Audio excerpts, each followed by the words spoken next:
Sa tagal ko na ngang gumagawa ng mga savory breads, mga meat-filled breads, ay parang nagawa ko na lahat. So today, samahan niyo naman akong gumawa ng Japanese curry, then tuna sandwich from scratch, made from real tuna talaga yan na galing pang Coronadal, pork sausage, at marami pang iba. Kaya samahan niyo ako para naman ay wala lang, may kasama lang ako. Nasabi ko na to before na bago ko gumawa or magmasa, magtimpla ng mga paninda, nagpe-prep muna ako, nagluluto muna ako ng mga palaman. So una dito, naglalaga ako ng patatas para yan dun sa dough. Alam nyo ba, tuwang-tuwa talaga ako dun sa biyahe namin sa Coronadal. Ang dami kong pasalubong na nauwi. Number one na dito yung pagkadami-daming pinadala sa aming tuna, salmon, ayan o, hindi ko yan pampalaman, pang ulam namin yan, pinapakita ko lang sa inyo. Kung gaano ka-quality yung pinadala sa amin. Bukod dyan, ang dami-dami ko pang naiuwing prutas. Meron dong durian, marang, langsones, dami! Sobrang pinuno talaga ni Ma'am Bambi yung mga pasalubong sa amin. Ito naman yung pasalubong niya sa amin na tuna. Hindi mo pala pasalubong kasi galing ako doon. Pinadala niya sa aming tuna. Napakagaganda talaga ng quality. So, naisip ko, yung iba doon, gawin ko ng pang-filling. Ang ginagawa ko, para siya yung katulad lang din dun sa nakalata, mawala yung lansa. So, pinapakuluan ko yan sa luya, bawang, suka, tubig, paminta, asin, syempre, para kang nagpapaksiw. Yan, papakuluan muna natin yan dyan. Nilalagyan ko din yan ng star anise and laurel. Then, papakuluan ko yan around mga 10 minutes. Habang pinapakuluan ko nga yung tuna, nagagayat na ako dito ng karne. Ito na yung para sa pork curry natin, Japanese curry. Kung di pa kayo nakakatikim nun, masarap siya. Kaiba siya dun sa chicken curry natin dito na madilaw, lasang turmeric. Iba yung flavor niya. Papalambutin ko lang yung karne, naglalagay din ako dyan ng laurel, bawang, paminta, and then, yung kadalasang ginagamit natin pampasarap ng karne or ng mga sauce, sibuyas, carrots, celery stalk, para yung karne natin malasang malasa talaga. Diyan ako nagpapakulo. Then, ipe-pressure cooker ko to hanggang sa lumambot yung karne natin. Yung mga yan, medyo malalaki na yung pagkakaslice ko kasi lalambot naman yan. Kapag niluto na natin to or tinimplahan na natin to, madudurog lang din yung mga yan. Si Leon. Dahil siya lang naman ang malapit sa akin eh. At si Leon lang may gawa ng paliwanagin sa akin na yun. Isasalang ko na yan sa pressure cooker hanggang lumambot yung karne. Around mga 30 to 35 minutes ko siyang papakuluan. Magi-start akong mag-time once narinig ko na siyang mag-whistle. Yung pressure cooker kapag tumutunog na siya o sumisipol na siya, tsaka pala magi-start yung time ng pagpapalambot ng karne. Habang nagpapakulo tayo, hinugasan ko muna yung mga nagamit ko para malinis yung lababo. Then, dinirain ko na yung tuna. So, papakuluan ko ulit ito after nung unang kulo natin para talagang wala na yung lansa. Huwag kayong mag-alala, hindi yan tatabang. This time, pinapakuluan ko naman siya sa tubig, sa asin, and then onion leeks para siguradong walang-wala na talaga yung lansa. Malinis na lang talaga yung flavor niya kung sakaling gawin natin siyang salad or kahit anong pampalaman sa mga breads natin. Habang pinapakuluan ko nga ulit yun, sinabay ko na rin yung pagpapakulo ng mga pastry brush ko. Kailangan regular nyo tong ginagawa kasi, ay di ba lagi natin yung ginagamit pang egg wash. So minsan, yung itlog, sumisingit yan dun sa dulo. So every after gamit, pakuluan nyo para malinis lang talaga. Dito nga nagpe-prepare na ako ng mga panlahok natin sa pork curry natin. Para manamis-namis yung ating magagawang palaman, naglalagay ako dyan ng apple. Then, maraming patatas. Alam nyo kasi, yung patatas, yun yung mag-hold nung sauce. Hindi na tayo maglalagay ng iba pang thickener. Para pag kinain natin yung tinapay, kahit wala siyang sauce, kahit ni-reduce natin yung pagluluto sa kanya, pag kinain mo siya, moist pa din, nandun pa rin yung lasa ng sauce. Okay. Yung pang-ulam kasi na pork curry or chicken curry or kahit ano pang curry dyan, basta Japanese, usually masabaw talaga yun. Kaya lang, pagka pampalaman kasi natin sa mga bread, hindi tayo pwedeng magpalaman ng masabaw.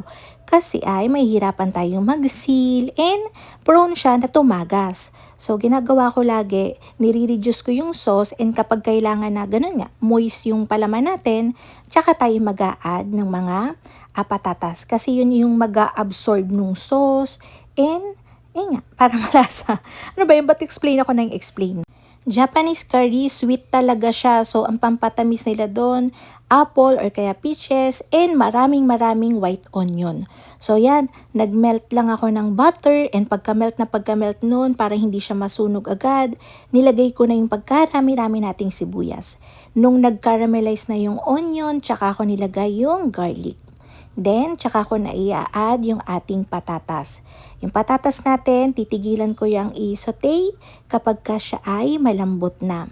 Para pagka nilagay natin yung malambot nating karne, madudurog na yan. Mas gusto ko na durog na yung patatas kasi nga ay para yun na yung mag-hold ng sauce. Then, habang pinapakuluan ko yung patatas natin, dinurog ko na itong ating tuna. Alam nyo, ang sarap-sarap talaga, ang fresh talaga ng mga seafood sa Coronadal. Actually, sa Jensa namin to binili. Thank you talaga, Ma'am Bambi, yung host namin sa Coronadal. Sobrang babait nila. As in, actually, wala pa naman akong na-encounter na dumayo ko in masama yung ugali. Kaya nagpapasalamat po ako sa lahat ng taong namimit ko kasi wala lang, sobrang lagi lang warm nung welcome sa akin. Kung yung curry natin dito ay yellow and powder, yung curry sa Japan ay ganito, naka-cube siya. So, naglagay na ako dyan. Nabibili yun sa supermarket, sa mga Asian store. Actually, common na to ngayon. So, tingnan-tingnan nyo na lang. Sa SM meron. So, ayan, naglagay na rin ako ng iba't iba nating pampalasa, bell pepper, tsaka yung ginadgad ko kaninang apple. Ito talaga yung magpapalasa and magpapatamis. Kahit hindi na tayo maglagay ng sugar, manamis-namis, and maalat-alat siya. Dahil hindi ako naglalagay ng fresh tomatoes kapag ka mga palaman na bread, tomato sauce na lang yung nilagay ko and oyster sauce. Alam nyo, iba talaga yung pagluluto kapag ka pampalaman na sa tinapay and ulam. So, ganito ako magluto ng pampalaman. Andyan pa rin naman yung flavor niya. Lasa siyang authentic na curry kaya huwag kayong mag-alala. Medyo matagal ko nga itong niluto. Around 40 minutes ko yung ni-reduce para mas matagal yung shelf life niya. Then, itatransfer ko na yan dito sa container and papalamigin ko siya bago ko siya palaman. Tingnan nyo naman, talagang kumapit na yung sauce dun sa mismong feeling natin. Kapag kinain mo yan sa loob ng tinapay, moist and parang masos pa din siya. So, kung gusto nyo, itry nyo. Dito naman, titimplahan na natin yung tuna natin. Naglagay lang ako dyan ng sibuyas, bell pepper, celery, and then pickles. Usually yung pangpalaman sa salad, kung ayaw nyo ng tuna, pwede nyo rin itong gawin sa chicken. Iboboil nyo lang yung chicken breast hanggang sa maluto and then tsaka nyo siya hihimayin. Alam nyo, dito lang talaga ako nag-start na mag-bake sa mga palaman na mga karne, tuna, pizza, halos lahat, puro savory yung ginagawa ko before bago ko nag-sweets.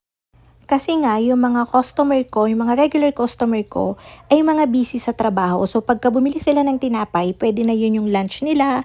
Since complete meal na siya, meron na siyang karne, meron na siyang kahit anong palaman, and bread.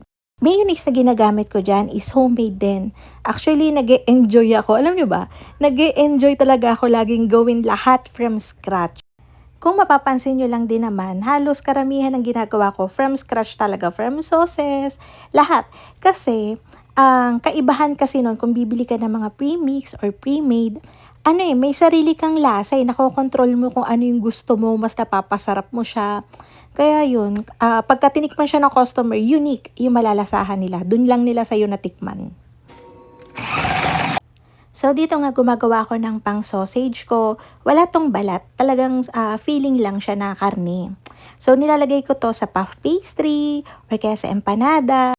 Tsaka sa mga pies. Yung lasa ng sausage na to ay garlicky and smoky. Gawa ng marami talaga akong nilalagay dyan na bawang and paprika. And of course, meron pa yung ibang mga kasama.